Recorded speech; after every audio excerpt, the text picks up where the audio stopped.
ஆகாஷ்வாணி.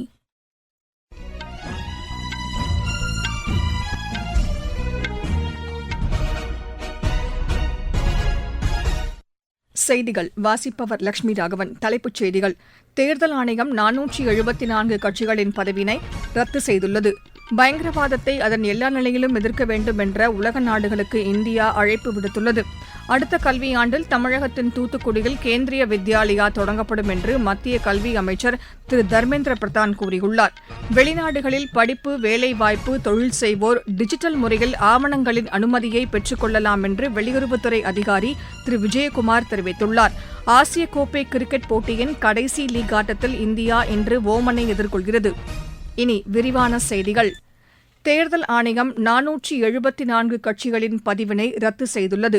6 ஆண்டுகளுக்குள் ஒரு தேர்தலிலாவது போட்டியிட வேண்டும் என்ற நிபந்தனையை பூர்த்தி செய்யாததன் அடிப்படையில் இந்த நடவடிக்கை மேற்கொள்ளப்பட்டிருப்பதாக தேர்தல் ஆணையத்தின் செய்திக்குறிப்பு தெரிவிக்கிறது. கடந்த 2 மாதங்களில் மட்டும் 808 கட்சிகளின் பதிவு ரத்து செய்யப்பட்டுள்ளதாக அதில் குறிப்பிடப்பட்டுள்ளது. பயங்கரவாதத்தை அதன் எல்லா நிலையிலும் எதிர்க்க வேண்டும் என்று உலக நாடுகளுக்கு இந்தியா அழைப்பு விடுத்துள்ளது. புதுதில்லியில் இன்று செய்தியாளர்களிடம் பேசிய வெளியுறவுத்துறை செய்தித் தொடர்பாளர் திரு ரந்தீர் ஜெய்ஷ்வால், தீவிரவாதிகளுக்கும் பாகிஸ்தானுக்கும் இடையேயான தொடர்பு உலகத்திற்கே தெரிந்த விஷயம் என்று கூறினார். நேபாளத்தில் திருமதி சுஷீலா கார்கி தலைமையிலான இடைக்கால அரசை இந்தியா வரவேற்பதாக கூறிய திரு ரந்தீர் ஜெய்ஷ்வால், பிரதமர் திரு நரேந்திர மோடி அந்நாட்டு பிரதமருடன் தொலைபேசி மூலம் விவாதித்ததை சுட்டிக்காட்டினார். தமிழகத்தின் தூத்துக்குடி மாவட்டத்தில் அடுத்த கல்வியாண்டில் கேந்திரிய வித்யாலயா தொடங்கப்படும் என்று மத்திய கல்வி அமைச்சர் திரு தர்மேந்திர பிரதான் கூறியுள்ளார். தென்காசி மாவட்டத்தில் நடைபெறும் நிகழ்ச்சி ஒன்றில் பங்கேற்பதற்காக வந்த அவரிடம் தூத்துக்குடியில் கேந்திரிய வித்யாலயா பள்ளி தொடங்க வேண்டும் என்ற கோரிக்கையை அமைச்சர் ஏற்றுக்கொண்டதாக பிஜேபி மாவட்ட தலைவர் திரு சித்ராங்கதன் தெரிவித்துள்ளார். இதற்காக துறைமுக வளாகத்தில் 8 ஏக்கர் நிலம் ஒதுக்கீடு செய்யப்பட்டுள்ளதாகவும் கட்டடம் கட்டும் பணியை துறைமுக நிர்வாகம் ஏற்றுக்கொண்டுள்ளதாகவும் அவர் கூறியுள்ளார். வாக்காளர் சிறப்பு சுருக்குமுறை திருத்தத்தின் அடிப்படையில் தேர்தல் ஆணையம் மேற்கொண்டு வரும் நடவடிக்கைகளை காங்கிரஸ் மூத்த தலைவர் திரு ராகுல்காந்தி விமர்சிப்பது தேவையற்றது என்று பிஜேபி மூத்த தலைவர் திரு ரவிசங்கர் பிரசாத், மத்திய அமைச்சர் திரு கிரண் ரிஜிஜூ ஆகியோர் தெரிவித்துள்ளனர். திரு ரவிசங்கர் பிரசாத் இன்று பாட்னாவில் செய்தியாளர்களிடம் பேசுகையில், முறைகேடுகளை தடுக்கும் நோக்கில் போலி வாக்காளர்களை நீக்கிய நடவடிக்கையை திரு ராகுல்காந்தி விமர்சித்ததை கண்டிப்பதாக தெரிவித்துள்ளார். உண்மைக்கு புறம்பாக அவர் கருத்துக்களை தெரிவிப்பதாகவும் திரு ரவிசங்கர் பிரசாத் கூறியுள்ளார். 2023 சட்டமன்ற தேர்தல் தொடர்பாக தற்போதைய தேர்தல் ஆணையர் திரு ஞானேஷ்குமாரை திரு ராகுல்காந்தி குற்றம் சாட்டுவது அர்த்தமற்றது என்றும், ஏனெனில் அப்போது திரு ஞானேஷ்குமார் தேர்தல் ஆணையர் பதவியில் இல்லை என்பதையும் அவர் சுட்டிக்காட்டினார். மத்திய அமைச்சர் திரு கிரண் ரிஜிஜூ இன்று புதுதில்லியில் செய்தியாளர்களிடம் பேசுகையில், திரு ராகுல்காந்தி தன்னுடைய குறைகளை மறைப்பதற்காக தேர்தல் ஆணையத்தின் மீது பழி சுமத்துவதாக கூறியுள்ளார். தேர்தலில் தொடர்ந்து திரு ராகுல்காந்தி தோல்விகளை சந்தித்து வருகிறார் என்றும், இதனை மறைப்பதற்காகவே தேர்தல் அமைப்புகள் மீது அவர் குற்றம் சுமத்துவதாகவும் அவர் கூறினார். பிரதமர் திரு நரேந்திர மோடிக்கு ஆதரவாக நாட்டு மக்கள் உள்ளனர் என்று கூறிய அவர், விவசாயிகள், பொதுமக்கள், ஏழை எளியோர் என அனைவரும் அவரை தலைவராக ஏற்றுக்கொண்டுள்ளனர் என்றும் அவர் கூறினார். பிரதமர் திரு நரேந்திர மோடி தலைமையில் நாடு முன்னேற்ற பாதையில் சென்று கொண்டிருப்பதாகவும் திரு கிரண் ரிஜிஜூ குறிப்பிட்டார். சீக்கிய மதகுரு கோபிந்த் சிங்கின் ஆன்மீக குறிப்பேடுகள் எதிர்கால சந்ததியினருக்கு தைரியம், நேர்மை, நீதி மற்றும் சமூக நல்லிணக்கத்தை போதிப்பதாக பிரதமர் திரு நரேந்திர மோடி கூறியுள்ளார். அவர் இன்று வெளியிட்டுள்ள சமூக வலைதள பதிவில், சீக்கிய பிரதிநிதிகள் இன்று தம்மை சந்தித்ததாக தெரிவித்துள்ளார். ஜோர் சாஹிப் மற்றும் மாதா சாஹிப் கவுர்ஜி நினைவுச் சின்னங்களை பாதுகாப்பதற்கான பரிந்துரைகளை தம்மிடம் வழங்கியதாகவும் பிரதமர் குறிப்பிட்டுள்ளார். சீக்கிய வரலாற்றில் இந்த நினைவுச் சின்னங்கள் ஆன்மீக ரீதியாக முக்கியத்துவம் பெற்றுள்ளதாகவும் திரு நரேந்திர மோடி குறிப்பிட்டுள்ளார். நீங்கள் கேட்டுக்கொண்டிருப்பது ஆகாஷ்வாணியின் செய்தி அறிக்கை.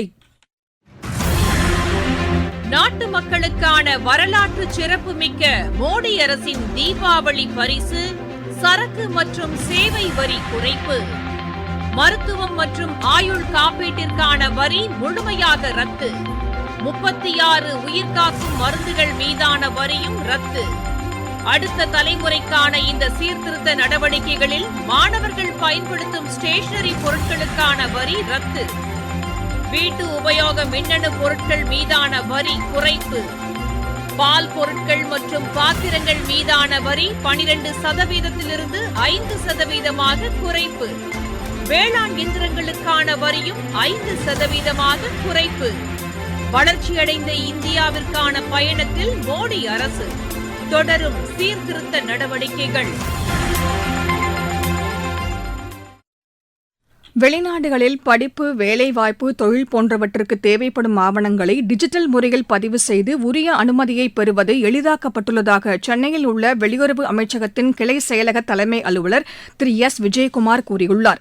சென்னையில் இன்று செய்தியாளர்களிடம் பேசிய அவர், இ-சனத் இணையதள சேவையின் மூலம் தனிநபர் பிறப்பு, கல்வி, திருமண நிலை, இறப்பு சான்றிதழ்கள் தொடர்பான ஆவணங்கள், தொழில் நிறுவனங்களின் ஆவணங்கள் ஆகியவற்றை பதிவேற்றம் செய்து கொள்ளலாம் என்றும் கூறினார்.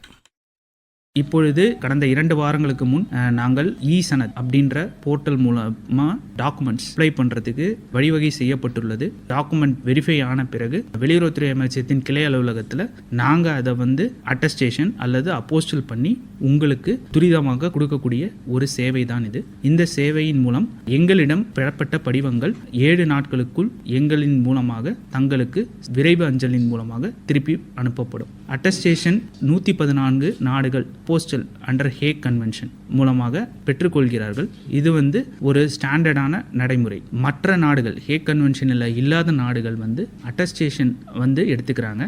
இதுக்கு வெவ்வேறு விதமான ஃபீ ஸ்ட்ரக்சர்னு சொல்லுவாங்க. அந்த ஃபீஸை நீங்கள் ஆன்லைனில் பே பண்ணி இந்த சேவைகளை பெற்றுக்கொள்ளுமாறு கேட்டுக்கொள்கிறேன்.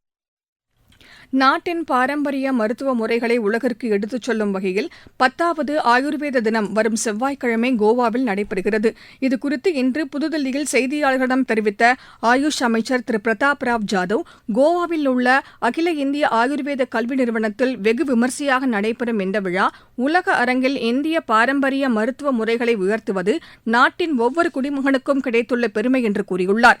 இந்திய பாரம்பரிய மருத்துவத்தின் வளர்ச்சி ஆரோக்கிய இந்தியா மற்றும் ஆரோக்கிய உலகம் என்ற கட்டமைப்பை வலுப்படுத்தும் என்றும் அவர் கூறினார். இந்த ஆண்டு முதல் ஆயுர்வேத தினம் செப்டம்பர் 23ஆம் தேதி கொண்டாடுவது என மத்திய அரசு முடிவு செய்துள்ளதையும் அவர் குறிப்பிட்டார். பிரதமர் திரு நரேந்திர மோடி ஆயுர்வேதா உள்ளிட்ட பாரம்பரிய மருத்துவ முறைகளுக்கு அங்கீகாரம் கிடைக்க பல்வேறு முயற்சிகளை எடுத்து வருவதாகவும் திரு பிரதாப் ராவ் ஜாதவ் கூறியுள்ளார்.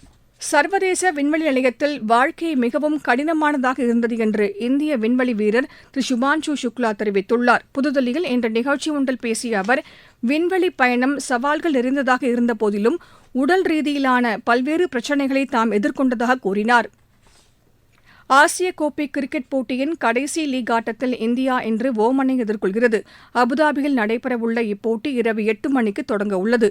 ஏற்கனவே ஏ பிரிவிலிருந்து இந்தியா, பாகிஸ்தானும், பி பிரிவிலிருந்து இலங்கை, பங்களாதேஷும் சூப்பர் 4 சுற்றுக்கு தகுதி பெற்றுள்ளன.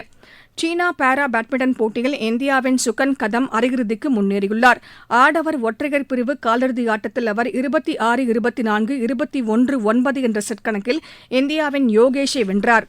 நவீன் சிவகுமார், பிரமோத் பகத், கிருஷ்ணா நாகர் மற்றும் உமேஷ் விக்ரம்குமார் ஆகியோரும் காலிறுதி ஆட்டங்களில் வெற்றி பெற்று அரையிறுதிக்கு முன்னேறியுள்ளனர். ஆடவர் இரட்டையர் பிரிவில் பிரமோத் பகத், சுகன் கதம் இணையும் அரையிறுதிக்கு தகுதி பெற்றுள்ளது. சீன மாஸ்டர்ஸ் பேட்மிண்டன் போட்டியில் இந்தியாவின் சாத்விக் சாய்ராஜ், சிராக் ஷெட்டி இணை அரையிறுதிக்கு முன்னேறியுள்ளது. ஆடவர் இரட்டையர் பிரிவு காலிறுதி ஆட்டத்தில் இந்த இணை 21-14, 21-14 என்ற செட் கணக்கில் சீனாவின் ரென் ஜியாங் யூ, ஷே யூ ஹவுனன் இணையை வென்றது. மலேசியாவில் நடைபெற்ற 16 வயதுக்குட்பட்டோருக்கான ஆசிய கோப்பை மகளிர் கூடைப்பந்து போட்டியின் இறுதி ஆட்டத்தில் இந்தியா 67-66 என்ற புள்ளிக்கணக்கில் ஈரானை வென்றது. ஃபெரோ கோப்பைக்கான ஜிம்னாஸ்டிக் போட்டியில் இந்தியாவின் சித்தாந்த் கோண்டே, ஹர்ஷ் மற்றும் சமீர் இறுதி ஆட்டத்திற்கு முன்னேறியுள்ளனர். மீண்டும் தலைப்புச் செய்திகள். தேர்தல் ஆணையம் 474 கட்சிகளின் பதிவினை ரத்து செய்துள்ளது.